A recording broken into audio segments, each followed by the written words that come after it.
Welcome to Neela's kitchen. நான் இப்போ தக்காளி சாதம் பண்ண போகிறேன். தக்காளி 10 தக்காளி எடுத்து வச்சுருக்கேன். இந்த மாதிரி மேல் பகுதியை சீவிட்டு இது பூரா அரைச்சி எடுத்துக்கிறேன். பெரிய மூடி தேங்காய், இதை சோம்பு போட்டு அரைச்சி எடுத்துக்கிறேன். இங்கே அரிஞ்சு வச்சுருக்கேன் பெரிய வெங்காயம் 4, புதினா இலை, பச்சை மிளகா 4, இஞ்சி வெள்ளைப்பூண்டு அரைச்சிக்கிறேன். இந்த பட்டை, கிராம்பு, ஏலக்காய், சோம்பு, சீரகம், அன்னாசிப்பூ, இது ஜாதிக்காய் பாதி எடுத்து வச்சுருக்கேன்.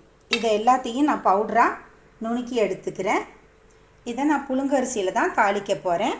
எப்படி செய்கிறதுன்னு பார்க்கலாம் வாங்க.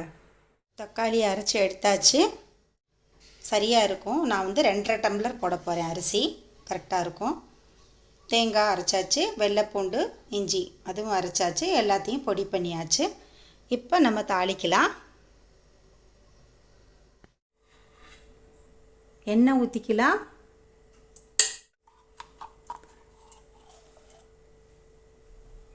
நெய் 2 ஸ்பூன் போட்டுக்கிறேன்.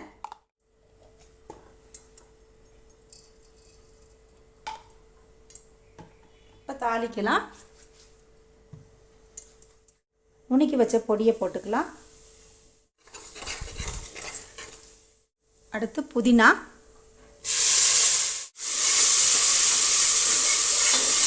அடுத்து வெள்ளைப்பூண்டு, இஞ்சி வெள்ளைப்பூண்டு அரைச்சதை போட்டுக்கலாம். இது நல்லா வதங்கட்டும். வதங்குற வரைக்கும் நம்ம பொறுமையாக இருப்போம்.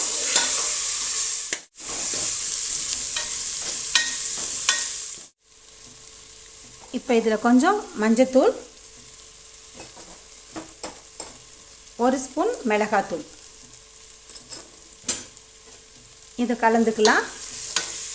எண்ணெயில் மிளகாத்தூள் போட்டு இந்த வதக்கிறதில் போட்டோம்னா கொஞ்சம் கலராக இருக்கும், அதுக்காக போடுறது. வதங்கிடுச்சு, அவ்வளோதான். இப்போ தக்காளி ஊற்றிக்கிறேன். தக்காளி இதை நல்லா வதக்கிக்கலாங்க. இது நல்ல மிளகாய் சட்னி மாதிரி ஆகிற வரைக்கும் நமக்கு டைம் கொடுக்கணும்.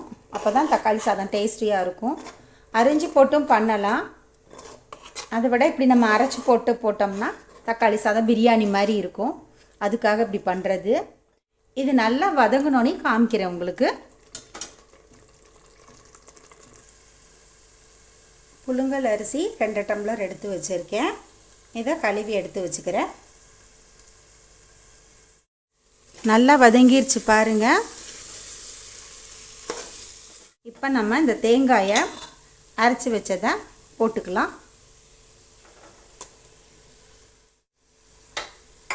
ஒரு கலரிக்கலாம்.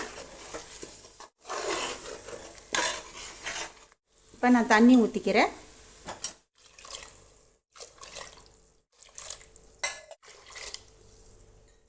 6 டம்ளர், 2 டம்ளருக்கு 6 டம்ளர், அரை டம்ளர் தனியாக விட்டுருக்கேன். அதுக்கு நான் 1.5 டம்ளர் தண்ணி ஊற்றிக்கிறேன். அவ்வளோதாங்க. இப்போ உப்பு போட்டுக்கலாம். செக் பண்ணி பார்த்துட்டு நம்ம அரிசி போட்டுக்கலாம்.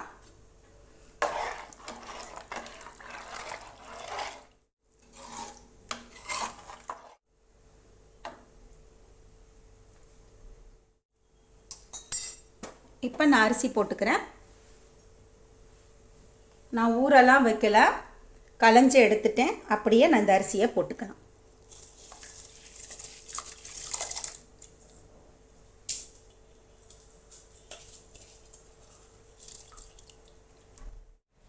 இப்போ நான் மல்லித்தலை போட்டுக்கிறேன். இப்போ நான் குக்கரில் இந்த மூடியை போட்டு மூடிக்கிறேன்.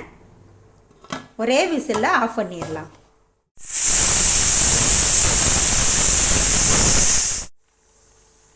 வெயிட் அடங்கினோனையும் உங்களுக்கு காமிக்கிறேன்.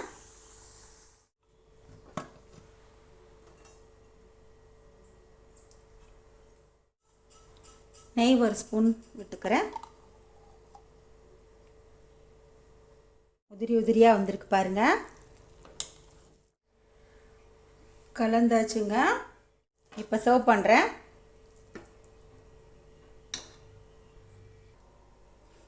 அவ்வளோதாங்க. ரொம்ப எம்மியான தக்காளி சாதம் பிரியாணி மாதிரியே இருக்குது. பேச்சுலர்ஸ்க்கு, புதுசாக கல்யாணம் ஆனவங்களுக்கெல்லாம் இது ரொம்ப யூஸ்ஃபுல்லாக இருக்கும். லஞ்ச் பாக்ஸுக்கும் இது ரொம்ப சீக்கிரமாக கட்டிடலாம். ரொம்ப டேஸ்டியாகவும் இருக்கும், ஈஸியாகவும் இருக்கும், பிரியாணி மாதிரியே இருக்கும். இது ரொம்ப நல்லாயிருக்கும். அவ்வளோதாங்க. இதே மாதிரி நீங்களும் செஞ்சு சாப்பிடுங்க. தேங்க்ஸ் ஃபார் வாட்சிங்.